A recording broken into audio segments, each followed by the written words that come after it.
근데 사실은 제가 기록들을 좀 찾아보면 스스로 길을 잘랐다라고 고우가 스스로 말한 적이 단 한 번도 없어요. 그러면 이 기록은 누구에 의해서 전해지고 있는가?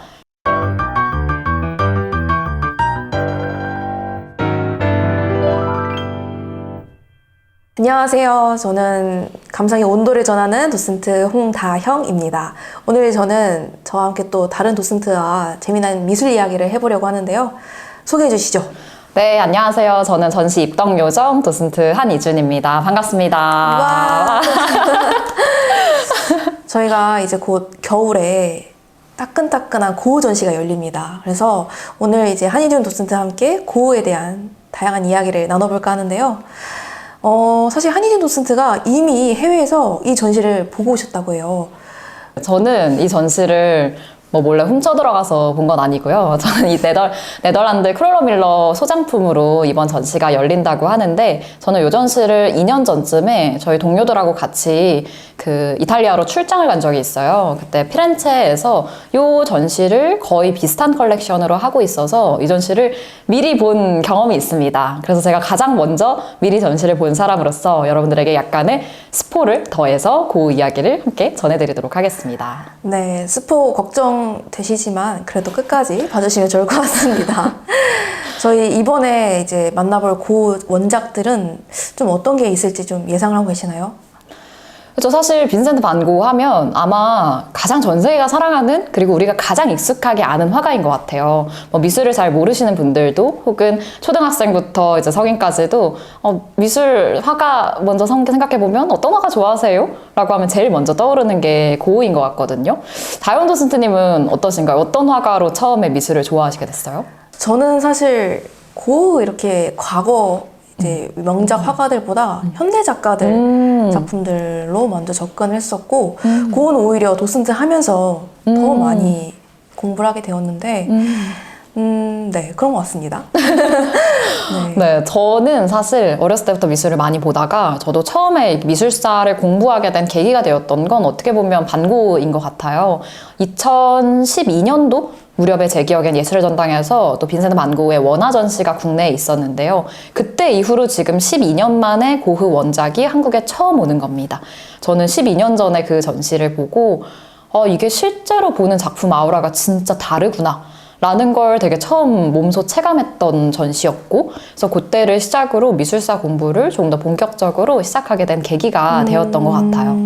그래서 어떻게 보면 고흐가 저에게는 또 첫사랑 같은 화가이지 않을까라는 생각이 듭니다. 네, 아마도 이번에 한국에 올 전시를 제가 피렌체에서 봤던 2년 전 기억을 조금 떠올려 보면, 저는 되게 저희가 익숙하게 생각하는 고흐의 대표작 해바라기나 자화상, 혹은 별이 빛나는 밤, 이런 작품들을 많이 볼 수는 없었지만 고흐의 새로운 매력을 많이 발견할 수 있었던 전시였던 것 같아요.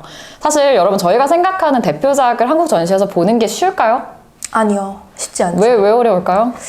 국보 보물 같은 존재이지 않을까요? 그래서 여러분 좀 예를 들어드리면, 저희 국립중앙박물관에 있는 반가사유상이 해외로 반출될 수 있을까요? 그건 저희의 국보이기 때문에 우리가 소장하고 있어야겠죠. 빈센트 반 고흐 역시도 마찬가지입니다. 저희가 생각하는 그런 대표작을 보기 위해서는 물론 네덜란드에 직접 가는 게 가장 좋겠지만, 대표작이 아닌 고흐가 이 시기 때 이런 그림도 그렸었나? 그리고 사실 자화상도 굉장히 많았고요. 또 저는 되게 인상 깊었던 게 고흐의 그 네덜란드 시기 되게 초기 작업들을 좀 다채롭게 볼 수 있었다라는 점에서 고흐를 새롭게 발견할 수 있는 전시였던 것 같습니다.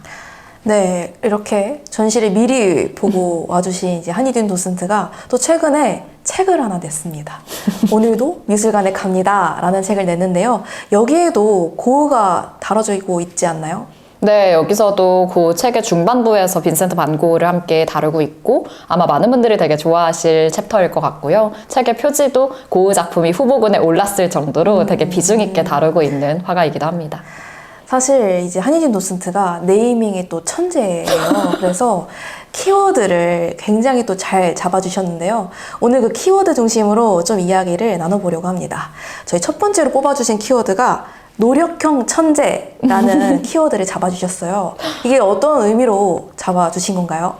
네, 약간 저희가 사실 빈센트 반 고흐 하면 진짜 천재 화가, 그리고 약간 저는 어렸을 때 고흐 생각하면 진짜 타고난 천재인가? 사실 저도 그림을 되게 그리고 싶었던 사람으로서 그림을 따라 그리다가 저는 포기했던 케이스인데, 다영선 씨는 그림을 그리시잖아요. 약간 이런 왜 대가들 하면 네. 저희는 되게 타고난 천재 같잖아요. 대표적으로 약간 피카소. 막 피카소가 막 맞아. 나는 7살 때 이미 라파엘보다 잘 그렸다. 맞죠. 그게 뭐 사실인지 아닌지는 본인만 알겠지만 뭐 그런 식으로 천재 화가이잖아요. 근데 빈센트 반 고흐 하면 저도 되게 뼛속까지 천재였을 것 같지만 생각보다 이 사람도 되게 인간적이고 정말 성실하게 노력을 많이 했던 화가구나 라는 것들이 좀 많이 느껴졌어서 노력형 천재라는 첫 번째 키워드를 잡았습니다. 그리고 많이 알려진 것처럼 고흐가 되게 여러 가지 직업을 가지고 있었잖아요. 늦가기 화가이기도 했고 그쵸. 제일 첫 번째 직업이 그 구필 화랑에서 그림을 사고 파는 갤러리스트였습니다. 화상이었어요. 근데 화상으로서 거의 7년, 8년 정도 근무를 했다고 하는데 그때 꽤 잘 나가는 화상이었고요. 그렇게 일을 하다가 내가 이걸 평생 할 수 있는 일일까? 뭐 이런 고민을 하기 시작하면서 학교에서 보조교사도 하고 탄광촌에서 선교사 활동도 하고 이후에 거의 20대 후반이 되던 나이에 처음으로 화가라는 꿈을 찾는다고 합니다. 어떠신가요? 약간 28에 처음 나의 직업을 찾았다. 저는 약간 요즘 시대의 모습 같기도 하네요. 요즘 사실 이직을 굉장히 많이 하잖아요. 그쵸. 근데 또 과거에는 사실 이직 되게 쉽지 않잖아요. 뭔가 한 직업을 평생 좀 갖고 있는 모습을 많이 보여주고 그래서 오히려 약간 좀 더 현대적인 느낌이 저는 좀 되게 MZ 세대다. 약간 그런 것 같기도 하고. 네. 그렇죠. 그래서 여러 가지 이렇게 직업을 하다가, 그러니까 저희를 보면 이렇게 대학 잘 나오고 이제 안정적으로 회사에서 인정받고 승진할 무렵에 갑자기 때려치고 다른 직업을 시작했던 거예요. 그러니까 되게 늦게 시작하니까 어떨까요? 그만큼 노력이 많이 필요하겠죠. 그쵸. 그래서 사실 고흐가 이렇게 제대로 된 정규교육을 받은 적도 없지만 그때부터 열심히 존경했던 화가들, 선배들의 그림을 모작을 하기 시작하면서 스스로 그림을 이렇게 터득하기 시작합니다. 그래서 특히 이번 전시에서 저는 제가 피렌체에서 봤을 때 놀랐던 것은 저희 고흐 초기작 하면 제일 먼저 떠오르는 작품이 있어요. 그 감자 먹는 사람들. 맞아요. 그 작품 좋아하시나요? 저는 그 작품 정말 좋아해요. 저도요? 왜냐하면 사실 고흐가 되게 다채로운 색감들을 많이 쓰는 걸로 인식이 되어 있는데 그 어두운 부분을 다루는 게 의외로 저는 좀 강렬하게 인상이 남았고 또 그냥 그런 사람들의 모습을 예쁘게 담는 게 아니라 맞아요. 되게 현실적으로 담잖아요. 그런 모습도 저는 약간 MBTI F인 사람 중 하나이기 때문에 그런 부분이 좀 와닿더라고요. 네, 힘든 그런 사람들의 마음들이 더 느껴져서 좋은 것 같습니다. 그렇죠. 그래서 이 작품이 고흐가 실제로 여동생한테 편지를 썼는데 이게 제대로 된 나의 첫 작품이고 너무나 아름다운 작품이 될 거다라고 되게 기대감에 가득 차서 편지를 썼던 작품이기도 하거든요.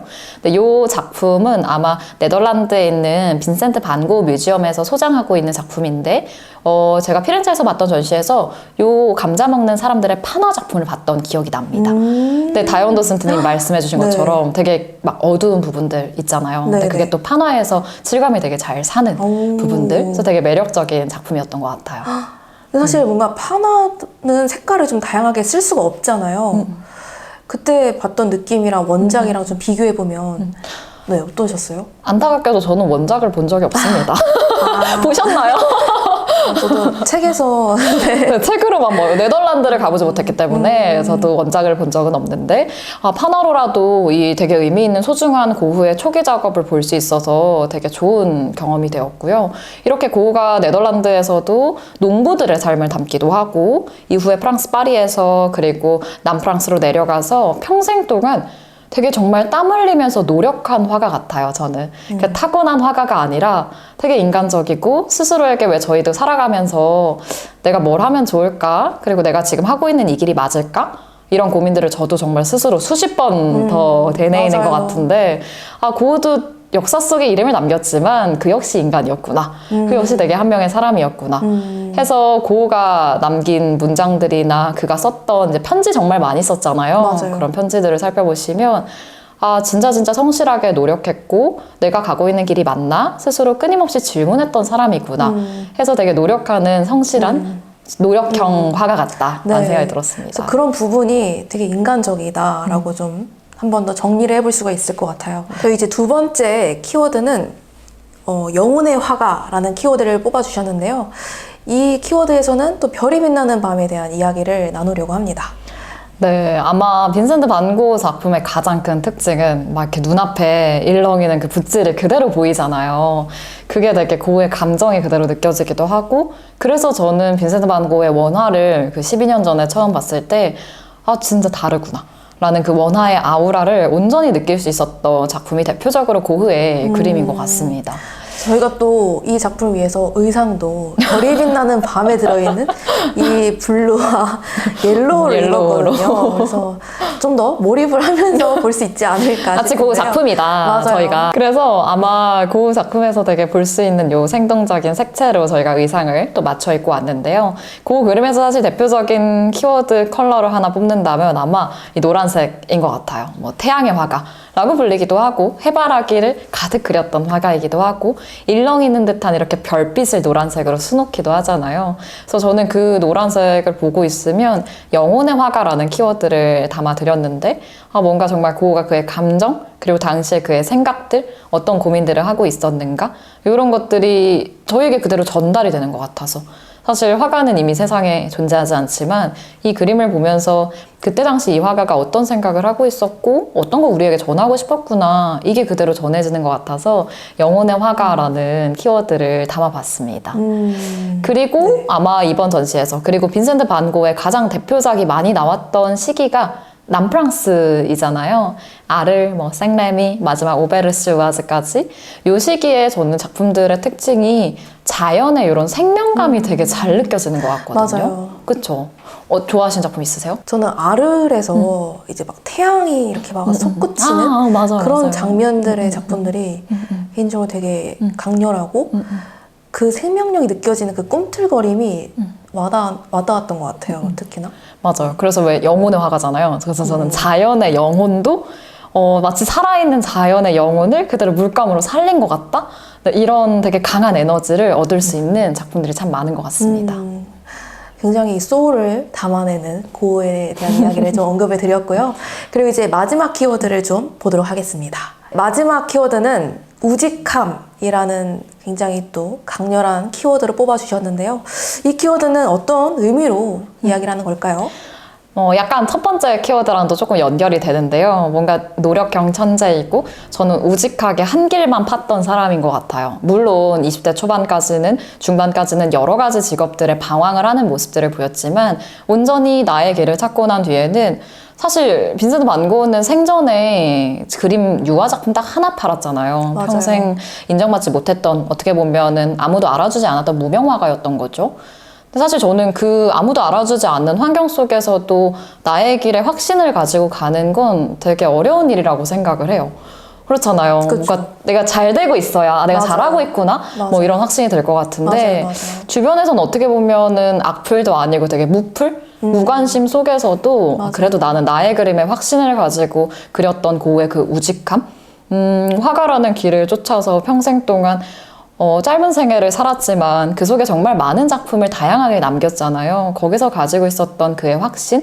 근데 저는 그렇게 생각해요. 확신을 가진다라는 건 그만큼 그가 그 확신을 위해서 노력했던 시간들이 있어서 확신한다고 생각하거든요. 그래서 어떻게 보면 그런 고흐의 노력과 우직함이 그대로 느껴지는 부분들이어서 우직함이라는 키워드를 잡았습니다. 네, 사실 고흐가 화가의 삶을 산 시간은 그렇게 길진 않잖아요. 맞아요. 근데 그 긴 시간 동안 정말 온전하게 그 작품만 할 수 있는 그 우직함이 사실 이후의 작품을 보면서 우리가 배워야 될 교훈도 그렇게 맞아요. 찾아볼 수가 있을 것 같아요. 맞아요. 저는 그래서 사실 고흐 인생이나 이런 것들을 보면서 막 이런 교훈을 얻거든요. 고흐도 이렇게 노력했는데 더 해야 된다 이러면서 막 스스로 채찍질을 네. 할 수도 있는 것 같고. 그래서 저는 이런 고흐의 모습을 되게 잘 담아낸 자화상들이 참 많아요. 왜 빈센트 반 고흐 하면 또 자화상이 되게 대표적이잖아요. 그 자화상들 중에서 여러분들 막 이렇게 일렁이는 듯한 표현이 들어간 자화상도 많지만 저는 되게 인상 깊었던 게 농부처럼 표현한 자화상이 있어요. 그 자화상 한번 떠올려보시면 막 모자 쓰고 있는 자화상도 되게 많을 거예요. 네, 맞아요. 그렇죠. 근데 그게 대부분 밀짚 모자도 쓰고 있거든요. 맞아요. 약간 그게 농부들의 모습 같은 거예요. 그리고 혹은 이렇게 태양볕 아래에서 화가가 이렇게 도구들 들고 자신의 길을 걸어가고 있는 모습이라든지, 근데 실제로 고우가 그 생애를 조금 쫓아가 보면 초기에 농부들의 모습을 여러 차례 그립니다. 저희가 말씀드렸던 그 감자 먹는 사람들도 사실은 농부들의 저녁 시간을 같이 그렸던 거였죠. 그리고 고우가 되게 존경했던 선명의 선배 화가가 밀레, 네, 농민 화가이잖아요. 맞아요. 고우는 아마도 이렇게 뜨거운 태양 아래에서 땀 흘리는 농부들을 굉장히 존경했던 것 같아요. 근데 그런 모습이 고우랑도 닮아 있다라고 저는 생각이 듭니다. 그러니까 농부들이 되게 성실하게 노동으로 자신의 그 수확을 하고 이것들을 읽어내는 과정처럼 고우도 정말 성실하게 많은 시간을 투자하고 노력해서 그의 영혼의 작품들을 얻어낸 게 아닐까 해서 우직함이라는 마지막 키워드를 뽑았습니다. 네, 사실 많은 대중들이 고우하면 떠오르는 이미지가 뭔가 정신분열 혹은 맞아요. 뭔가 미친 화가 막 이런 이야기를 많이 언급하는데 맞아요. 오늘 우리가 이야기한 내용들은 좀 인간적인 면모들을 많이 다룬 것 같아요. 맞아요. 왜냐면 여러분 저희가 빈센트 반 고흐 하면 제가 초등학교 수업 가서도 왜 저희 초등학생들하고 이야기 많이 하잖아요. 하면 아이들이 고흐 아저씨 미친 사람 아니에요? 너무 무서워요. 이렇게 아이들이 이렇게 많이 말하거든요. 근데 아마 여러분들도 저도 그렇고 빈센트 반 고흐는 광기 어린 천재, 미친 화가라는 생각이 많이 들었던 것 같아요. 왜 그렇게 많이 생각할까요, 저희가? 교육의 폐일까요? 이게 주입식 교육의 폐. 네. 왜냐면 고흐하면 저희가 오늘 되게 중요한 사건 하나를 다루지 그쵸. 않았는데 스스로 귀를 자른 네. 사건이 있습니다. 그리고 스스로 귀를 잘라서 정신병원에 들어가게 되죠. 근데 사실은 제가 기록들을 좀 찾아보면 스스로 귀를 잘랐다라고 고흐가 스스로 말한 적이 단 한 번도 없어요. 그러면 이 기록은 누구에 의해서 전해지고 있는가? 그때 아르레 같이 머물렀던 폴 고갱이라는 화가의 사서전을 통해서 전해지고 있습니다. 그러니까 두 사람이 이렇게 어느 날 밤에 서로 성향이 진짜 맞지 않는 사람이라서 맞아요. 뭐 MBTI로 보면 T랑 F 극강에 맞지 않는 사람이어서 말다툼을 정말 심하게 하다가 스스로 고우가 귀를 잘랐다라고 하는데 그때 고갱의 취미가 펜싱이었어요.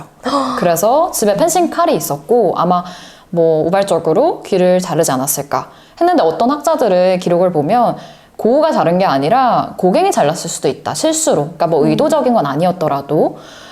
그래서 사실 그 부분은 명확하게 알려지지 않습니다. 왜냐면 고우가 평생 태호한테 막 일거수일투족, 일기 쓰는 것처럼 나 오늘은 뭐 했고 이 그림은 왜 이렇게 그렸고 이런 식으로 계속해서 기록을 남겼는데 이 부분에 대해서는 기록이 없어요. 그렇기 때문에 스스로 고우가 귀를 잘랐는지 아니면 고갱에 의해 잘렸는지 알 수 없는 거죠. 그래서 이 기록만으로 이 사람이 정말 정신병자였고 뭐 광기 어린 천재 화가였고 이렇게 보는 것은 우리가 너무 그를 신화로 포장을 하는 게 아닐까. 그렇죠. 너무 나는, 단편적으로만 기억하는 부분이 있을 것 같아요. 그렇죠. 그런데 또 오늘 이런 이야기를 하면서 여러분들도 이제 들으면서 내 삶이랑도 같이 좀 비교해보고 어떻게 보면 위로도 좀 받아볼 수 있는 시간이 되지 않을까 싶습니다.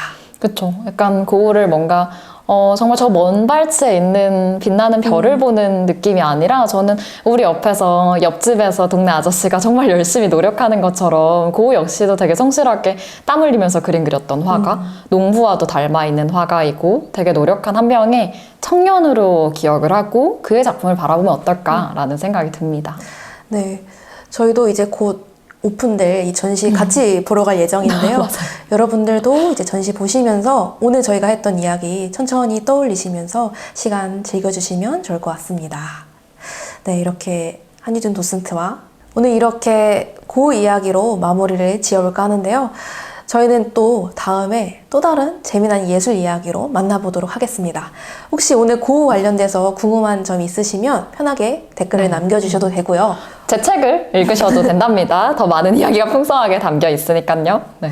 네, 그래서 저희는 또 이렇게 인사를 드리겠습니다. 안녕. 안녕.